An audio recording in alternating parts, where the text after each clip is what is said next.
दोस्तों, एनवीएन की बातचीत में आपका स्वागत है। हमारे प्रधानमंत्री अपने आप को जो है वो ये ज़ीरो भ्रष्टाचार के वो कहते हैं, वो ये कहते हैं कि मेरा कोई परिवार नहीं है, मैं किसके लिए भ्रष्टाचार करूँगा और मैं तो बहुत सीधा-साधा इंसान हूँ, झोला उठाऊँगा, चला जाऊँगा। लेकिन आजकल जो है वो पूरी दुनिया में पढ़े जाने वाले अखबार वॉशिंगटन पोस्ट में एक ऐसी कहानी, एक ऐसी स्टोरी जो है वो पब्लिश हुई है, जिसने कि इस पोल को जो है वो सारी दुनिया के सामने खोल दिया।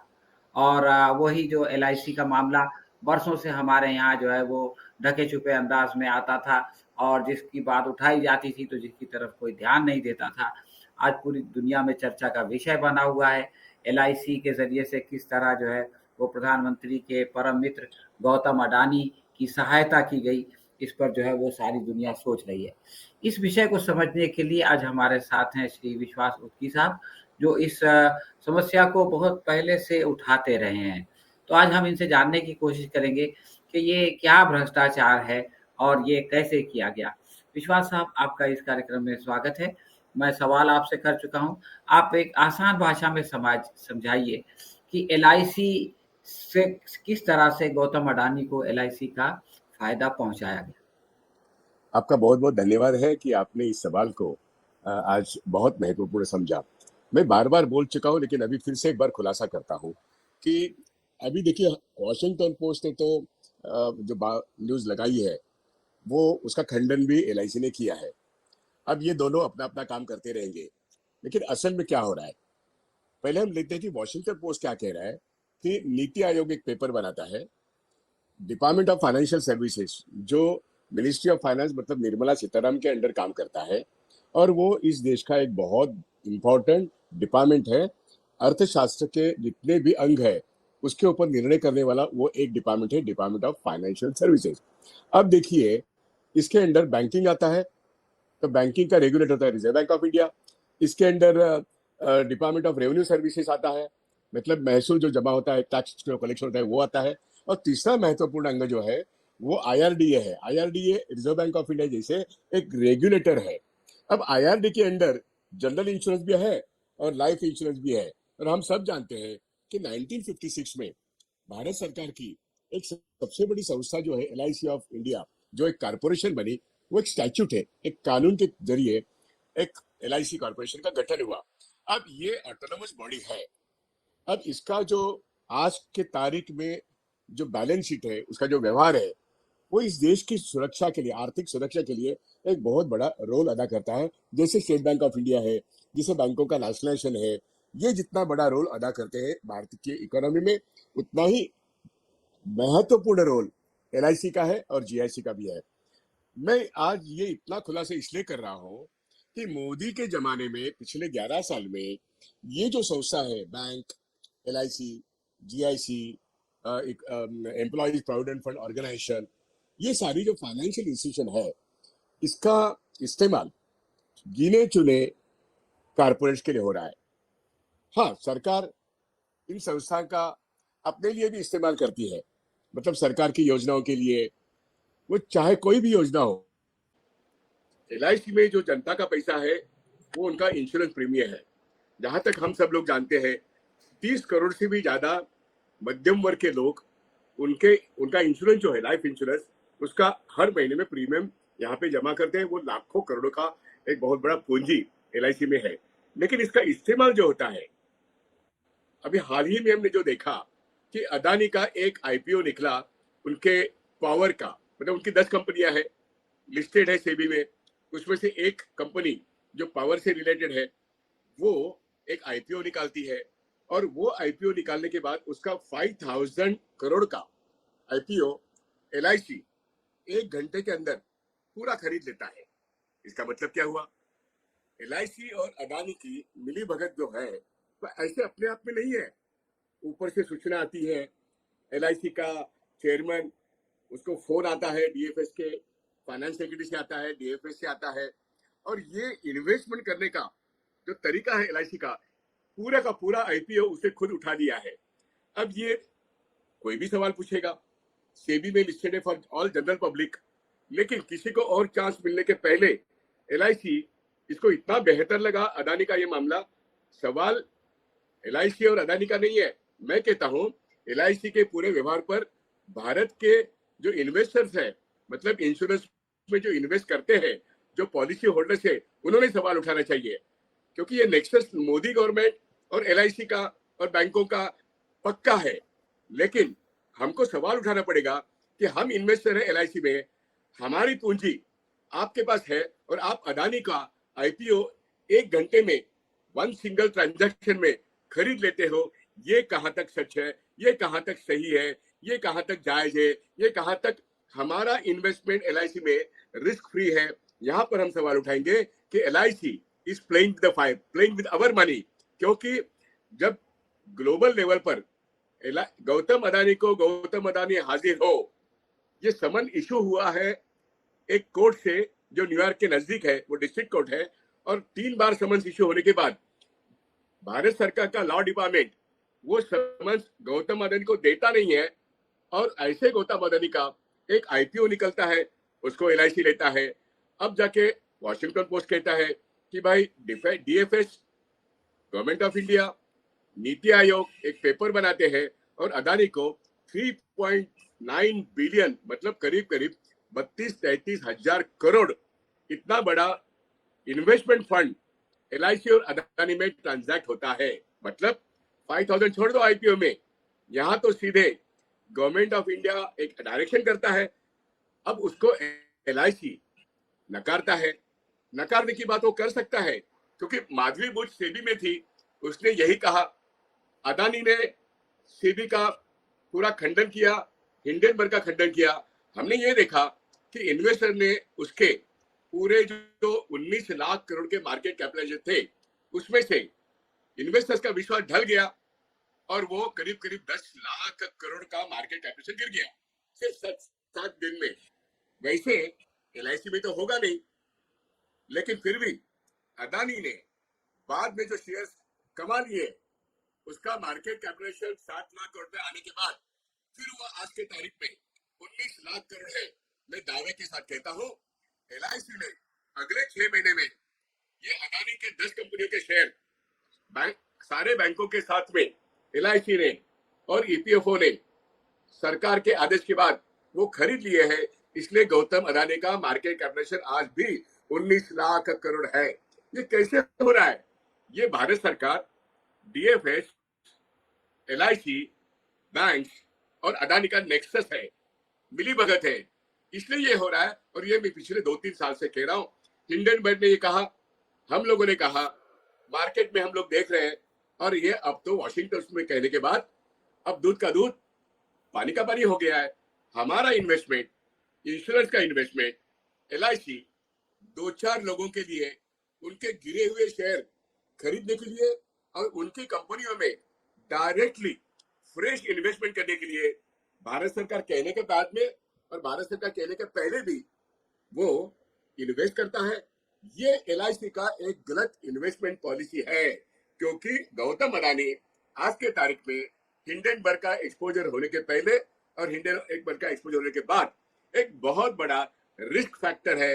और ऐसा एक बड़ा रिस्क फैक्टर होने के बाद एलआईसी उसमें इतने हजारों करोड़ का इन्वेस्टमेंट करता है। ये इन्वेस्टमेंट पॉलिसी किसी भी संगठन की हो, वो एक गलत इन्वेस्टमेंट पॉलिसी है। और एलआईसी ये आम जनता की प्रॉपर्टी है, ये सीतारामन की प्रॉपर्टी नहीं है, ये नरेंद्र मोदी की प्रॉपर्टी नहीं है, ये बाय लॉ ये भारत के जनता की प्रॉपर्टी है। Banks belong to the people of India, वैसे life insurance corporation of India belongs to the people of India. और इसलिए एलआईसी का चेयरमैन ये मालिक नहीं है, ये हमारी इन्वेस्टमेंट का एक ट्रस्टी है।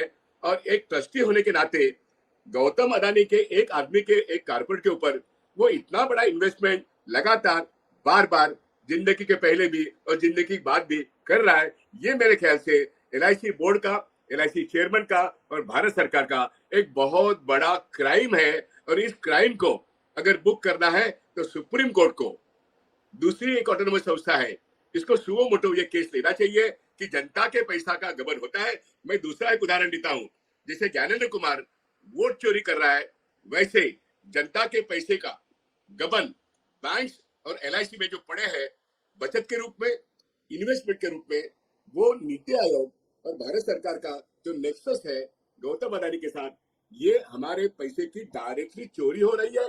वोट की भी चोरी होती है, बचत की भी चोरी होती है और इन्वेस्टमेंट की भी चोरी होती है।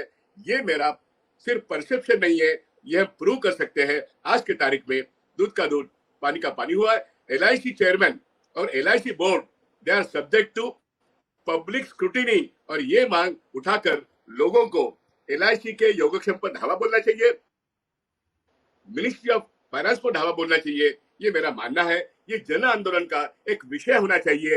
एलआईसी हमारी है लेकिन अदानी के लिए काम कर रही है, और इशारा करता है नीति आयोग, इशारा करता है मिनिस्ट्री ऑफ फाइनेंस। ये चलेगा नहीं, ये मेरा कहना है। हमारे साथ डॉक्टर शिवाजी सरकार साहब भी जुड़ गए हैं, हम उनका स्वागत करते हैं। डॉक्टर साहब, 5,000 करोड़ के आईपीओ जो है वो एलआईसी ने ले लिए इस ख्याल से कि दूसरे लोग लेने से पहले हम इसका फायदा उठा लें, और उसके बाद 33,000 करोड़ इन्वेस्ट कर दिया। उनके पास पैसा है, उनको तो इन्वेस्ट करना जरूरी है। अगर पैसे का इन्वेस्टमेंट नहीं होगा तो वो मुनाफा कहाँ से आएगा जो कि एलआईसी वाले जो है वो अपने बीमा ग्राहकों को देते हैं। तो एलआईसी का इन्वेस्टमेंट करना, एलआईसी का आईपीओ खरीदना, ये कोई अजीब गरीब बात तो है नहीं। तो सवाल ये है कि आखिर इस पर इतना हंगामा क्यों हो रहा है, इस पर वाशिंगटन पोस्ट स्टोरी क्यों छापता है, और ये क्यों कहा जाता है कि इसके कारण जो है वो हमारी जो आर्थिक सुरक्षा है, नेशनल सिक्योरिटी जो है वो इकोनॉमिक सिक्योरिटी है, उसको खतरा लाहक हो गया। सवाल बहुत वाजिब है। देखिए, एक चीज हमें समझना पड़ेगा, ये जो एक शरण हो रहा है, जो डिग्रेडेशन हो रहा है पूरे सिस्टम में, वो अचानक आज नहीं हुआ। 2008 में जब लेमन ब्रदर्स का मेल्टडाउन हुआ, और वो भी लेमन ब्रदर्स का इसलिए मैं जिक्र यहां कर रहा हूं कि लेमन ब्रदर्स ने जिस तरह से सारी चीजों को किया, जो सबप्राइम क्राइसिस अमेरिका में हुआ, वो भी इन्हीं वजह से। बैंकों ने अनाप शनाप लोगों को लोन दिए और वो पैसे वापस नहीं आए, और इंटरनेशनल बैंक्स, एआईजी जो अमेरिका की सरकार की बैंक है,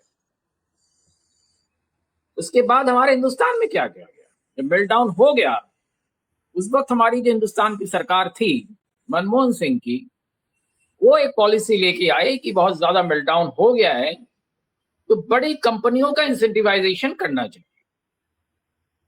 वो भी गलत था, और उसकी वजह से बड़ी कंपनियों का जो इंसेंटिवाइजेशन किया गया, जो आज मेहुल चोकसी और ये सारे बहुत सारे नाम आते हैं, किंगफिशर वगैरह के सारे तमाम, 50 लाख करोड़ का एनपीए क्या सीधे सीधे बैंकों का लॉस हो गया। और उसके बाद बैंकों का रीऑर्गेनाइजेशन, आज 12 सिर्फ पब्लिक सेक्टर बैंकें बची हैं, यानी कि with in the public sector bank जो कंपटीशन होता था उसको हमने कम कर दिया। कंपटीशन जब कम होता है तो निगरानी अपने आप कम हो जाती है।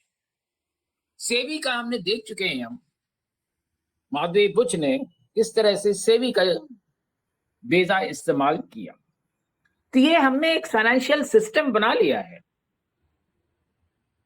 तो आज से नहीं, कम से कम 2008 से तो हम देख ही रहे हैं, उससे पहले का भी होगा, उसके भी इतिहास मिल सकता है, क्योंकि 92 का जो हर्षद मेहता का स्कैम जो था वो भी इससे जुदा नहीं था। वो भी एक बहुत बड़ी रकम जो थी हिंदुस्तान गंवा चुकी है, हमारे फाइनेंशियल इंस्टीट्यूशंस गंवा चुकी है। यूनिट ट्रस्ट ऑफ इंडिया उस पर खत्म हो गई। जीआईसी, एलआईसी से लेके तमाम पब्लिक सेक्टर के जो फाइनेंशियल इंस्टीट्यूशन थे, सबने उस पर जबरदस्त घाटा उठाया, और आखिर में वो घाटा जो है, जो सबसे छोटे इन्वेस्टर होते हैं उनको सबसे ज्यादा भुगतना पड़ता है। स्टॉक मार्केट्स डाउन हो गए, और जब स्टॉक मार्केट डाउन हो जाता है तो इंटरनेशनल इन्वेस्टमेंट्स भी कम आते हैं। ये एक बहुत बड़ा साइकिल है, छोटा सा साइकिल नहीं है, जिसको, क्योंकि ये छोटा सा एक ट्रिगर है जिसके लिए आज हम परेशान हैं, पर जो चीजें हो रही है उसको हम सालों से, दशकों से नहीं रोक रहे हैं। एक चीज उसके बाद भी जेपीसी आई, सारी चीजें आई, उसके बावजूद जो है सेबी बना, फिर भी ये जो घोटाले हो रहे हैं इसको हम रोक क्यों नहीं पा रहे हैं? इस पर नेशनल डिबेट होना चाहिए, नेशनल इन्वेस्टिगेशंस होने चाहिए, और जो भी गलत है, छोटा बड़ा कौन है, हमें इससे नहीं मतलब है, उसको सीधे सीधे पहले जेल भेजना चाहिए, उसके बाद बाकी चीजें होनी चाहिए। आज जिस तरह से एलआईसी का जो है, जिस तरह से हो रहा है, हालांकि उस तरह एलआईसी का डिनायल आ चुका है, सरकार का डिनायल आ चुका है, तमाम चीजें आ चुकी, ये कहा गया है कि जो अमेरिका की ये जो स्टोरी आई है वो गलत है। ये जो हम एक लबादा ओढ़ने की कोशिश कर रहे हैं, ये गलत है। कहीं की कोई कहानी आना गलत नहीं है, मैं छोटा सा इससे जुड़ा हुआ नहीं है, वो एक अलग चीज है। अभी 2 दिन पहले अहमदाबाद के एक टीवी ने, गुजराती टीवी ने, वहां शराब बंदी है और शराब कैसे खुलेआम बिक रहा है इस पर स्टोरी की। तो स्टोरी करने के बाद फर्जी तौर पे तो जिन लोगों को करना वरना है उनको अरेस्ट किया, पर उसके बाद जो टीवी चैनल ने के खिलाफ एफआईआर लॉन्च हुआ, उनके एंकर्स और जो रिपोर्टर है उनको लेके उनके खिलाफ एफआईआर शुरू हो गया, उनके परेशान करना शुरू हो गया, और मुझे नहीं पता वो अरेस्ट हुआ कि नहीं हुआ। पर ये जो सिस्टम है कि जब आप विसिल ब्लोइंग करें तो विसिल ब्लोअर का ही पहले पकड़ के मार डालो, हमारे सिस्टम में आज ये हो रहा है।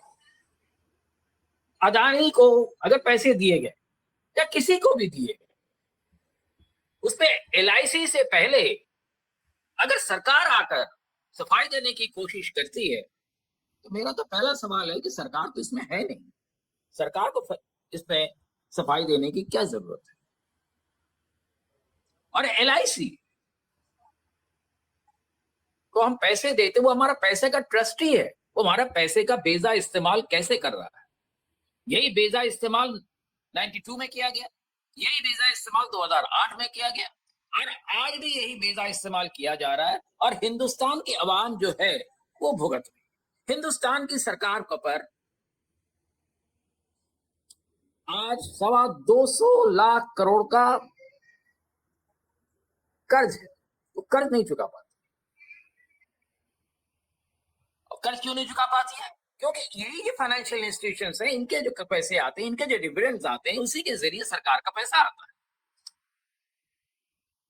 टैक्सेस जो है जो हम देते हैं उसके जरिए पैसा आता है, हर पैसा हमारा है, हम गरीब का है। तो हमें गरीब की चिंता नहीं है, क्योंकि गरीब का पैसा तो बहाने के लिए ही होता है। कुंभ मेला हो या नेशनल हाईवे के हो, नेशनल हाईवे के ऊपर भी आपको शायद नहीं मालूम है, नेशनल हाईवे कहता है कि वो रोज पैसा कमा रहा है, टोल के रेट्स वर्ल्ड के सबसे हाईएस्ट हैं, और 3 साल में जो पैसा वसूल होता है 35 साल तक वो कमाता है। उसके बावजूद नेशनल हाईवे पर आज कम से कम 60 लाख करोड़ का लोन है, वो चुका नहीं पा रहा है। मेट्रो पर लोन है, वो चुका नहीं पा रहे हैं। पर ऐसे हालात में सवाल तो यहाँ ये उठता है कि किसी भी कंपनी को, किसकी कंपनी है मुझे नहीं मालूम, और दुनिया हिंदुस्तान की जो सबसे 2 बड़ी कंपनियां हैं जिनका 10 साल पहले लगभग उनके एसेट्स, एक का तो डबल डिजिट में था, एक का डबल डिजिट से भी कम था, बिलियन डॉलर्स में मैं बात कर रहा हूं, आज दोनों का 100 बिलियन डॉलर के ऊपर। हमने क्यों, हम जनता जो है जात पात के उससे बिहार का चुनाव लड़ते, वहां ये बातें क्यों नहीं करते हैं कि बिहार के लोगों का भी तो पैसा है उसमें, उन गरीबों का पैसा है। तो ये जो सिस्टम को हमने खोखला कर रखा है, हम एक ही कंपनी के बारे में बात क्यों करें, हम पूरे सिस्टम जो है उसमें घुन लगा हुआ है। और आज जो हो रहा है, एक चीज आपको और बता दूं, आज सरकार जो है कोई पॉलिटिकल पार्टी नहीं चला रही, सरकार कुछ बड़े घराने जो है वो चला रहे हैं, उनके इशारे पे सारा काम हो रहा है। मैं आपको इसका एक कॉन्ट्राडिक्टरी एग्जांपल मैं देता हूं, जो लेट 50s में हुआ मुंद्रा स्कैंडल, ये 5,000 करोड़ का था, वो भी एलआईसी से था, और उस पर सरकार नेहरू सरकार के तमाम मंत्रियों को इस्तीफा देना पड़ा था। उस पर पार्लियामेंट में बहस हुई और बड़ी तीखी बहस हुई, और वो बहस को लीड किया था फिरोज गांधी ने, वो भी कांग्रेस के एमपी थे। आज पार्लियामेंट में बहस इन चीजों पे नहीं होती है। पार्लियामेंट में कोशिश होती है कि इन चीजों पर पर्दा डाला जाए। सीएजी को सुनो मोटो राइट है इनको इन्वेस्टिगेट करने का, वो नहीं कर पाती है। तो सारा सिस्टम सिर्फ एक इंसिडेंस नहीं है ये कि 32,000 करोड़ और 5,000 करोड़ का वो लिया और ये सारी चीजें गलत है, सबको मालूम है गलत है और गलत रिपीट हो रहा है। पर सवाल ये नहीं है कि यहां पर इसका इसी से रुकेगा। ये पूरा सिस्टम में ये सारी चीजें हो रही है। तमाम ऐसी कंपनी और होंगी जिनके बारे में हमें पता नहीं है, बस उनके साथ भी यही हो रहा है। तो इसके लिए तुरंत एक मासिव इन्वेस्टिगेटिव प्रोसेस शुरू होना चाहिए, जिसके लिए ये कहने की जरूरत है कि 15 दिनों के हमें प्रिलिमिनरी रिपोर्ट चाहिए और पूरे हिंदुस्तान पर उस पर बहस होने की जरूरत है। बहस ही नहीं, उस पर एक्शन की जरूरत है। आज एक्शन विसिल ब्लोअर पे होगा। यहां पर हम बात कर रहे हैं, हम पे हो सकता है, पर जो इनकी मलाई खा रहे हैं उन पे नहीं हो रहा। तो ये सिस्टम को हम कैसे सही करें, बात हमें वो करनी चाहिए। अब वो जो है मुश्किल नहीं है अगर पॉलिटिकल विल हो तो कहीं ना कहीं हमें पॉलिटिकल जो एथिक्स है, पॉलिटिकल नाइसिटीज है, पॉलिटिकल मॉरलिटी है, उस पर हम कंप्रोमाइज कर रहे हैं। कौन सरकार में है मुझे नहीं पता। 2008 से अगर 17 साल तक यही हो रहा है इन द इमीडिएट कॉन्टेक्स्ट, 92 का छोड़ भी दे हम, तो इसके लिए जिम्मेवार कौन है? The process of liberalisation and globalisation. Manmohan Singh ने जो किया, Manmohan Singh is the culprit. मैं कोई पॉलिटिकल बात नहीं कर रहा हूं। वो जो प्रोसेस को चला के आ रहे हैं, ये सरकार भी उसी को चलाया चली जा रही है। कोई भी मनमोहन सिंह के खिलाफ कोई बात नहीं सुनना चाहता, सरकार किसी की भी हो, क्योंकि उन्होंने कॉर्पोरेट को एम्पावर करने का एक तरीका उन्होंने बना दिया और उसके जरिए जो है हिंदुस्तान की जनता की जेब दिन रात काटी जाती है, उस पर कोई बात हो नहीं रही है। ये बहुत बड़ी इश्यू है, एलआईसी तक सीमित नहीं है। तमाम और बैंकों के आप देखिए जाके, बैंक आज दिवाली पे जो घूसखोरी हो रही है, उसपे मजाक में लोग कह रहे हैं कि दिवाली जो है वो घूसखोरी का धार्मिक उत्सव है। अब बैंक के अफसर को दिए जाते थे, सरकारी अफसर घूस ले रहे हैं, जो भी जहां फाइनेंस में बैठा वो घूस ले रहा है। कोई रोक है? कोई नहीं। आप अगर घूस नहीं देंगे तो आपके जो लेजिटिमेट ड्यूज है वो नहीं मिलेगा। अभी 2 दिन पहले ही एक स्टोरी आई, सारे अखबारों में छपा है। एक महिला छत्तीसगढ़ की, उससे 2,80,000 करोड़ रुपए ले लिए घूस के नाम पे और उन्होंने चेक से दिए पैसे। और जब उस वक्त केस आया, उन्होंने एफआईआर लॉन्च किया, तो उन लोगों ने कहा कि नहीं, कॉम्प्रोमाइज कर लो। वो हाईकोर्ट में गई कि एफआईआर को आप खारिज कर दीजिए, कॉम्प्रोमाइज हो चुका है। हाईकोर्ट ने कहा कॉम्प्रोमाइज का डॉक्यूमेंट दिखाइए। उन लोगों को बुलाया, आप दिखाइए कहां है कॉम्प्रोमाइज का डॉक्यूमेंट। उनके वकील ने कहा कॉम्प्रोमाइज हो चुका है, तो हाईकोर्ट का कोई रोल नहीं है इसमें। अब इस हद तक अगर हम घूसखोरी, बेईमानी, इनको प्रोटेक्ट करेंगे, खुलेआम लोग कह रहे हैं कि हमें कोई परेशानी नहीं है, पैसा ले लिया तो ले लिया, गरीब आदमी का पैसा ले लिया और उसको पैसे जो है पेंशन और ग्रेच्युटी के हम दे नहीं रहे। तो ये एक बहुत व्यापक सी चीज है जिस पर पूरे हिंदुस्तान को पॉलिटिकल लेवल पर, सोशल लेवल पर और हर धार्मिक लेवल पर बातचीत करने की जरूरत है। और इन लोगों का सिर्फ यही काम नहीं है कि इनके खिलाफ सरकारी एक्शन हो और वो जेल हो और उनके खिलाफ सारे उनसे पैसे वसूले जाए। इनके खिलाफ जितने भी धार्मिक संस्थान हैं, जितने भी धर्म के गुरु हैं, उन सबको भी इन लोगों को तनखैया करने का एक्शन लेने की जरूरत है कि इनके बच्चों की शादी नहीं होगी, इनके घर से कोई ताल्लुक नहीं रखेगा, इनके हर बैंक से इनके नाम काटे जाएंगे। ये क्यों नहीं करते हैं? ये छोटी सी चीज में जो हो रहा है, जिस एलआईसी के नाम पर आज हम डिस्कस कर रहे हैं, बहुत बड़ी हिंदुस्तान की पूरी मॉरल टर्पिट्यूड की कहानी है। छत्तीसगढ़ वाली कहानी जो बताया, कोर्ट ने उसके एफआईआर को स्टे करने से स्टे कर दिया, तो स्टे एफआईआर रहेगा क्योंकि मॉरल टर्पिट्यूड का मामला है। हर चीज पे अगर हमें कोर्ट के पास जाना पड़ेगा और कोर्ट से ही हर चीज करना होगा और जो जहां बैठा हुआ है पुलिस का इन्वेस्टिगेशन, गाजियाबाद में आप ले लीजिए, नोएडा हिंदुस्तान का साइबर क्राइम का कैपिटल है, पर यहाँ के जज, लोअर कोर्ट के जज, पुलिस, सारे लोग मिले हुए हैं।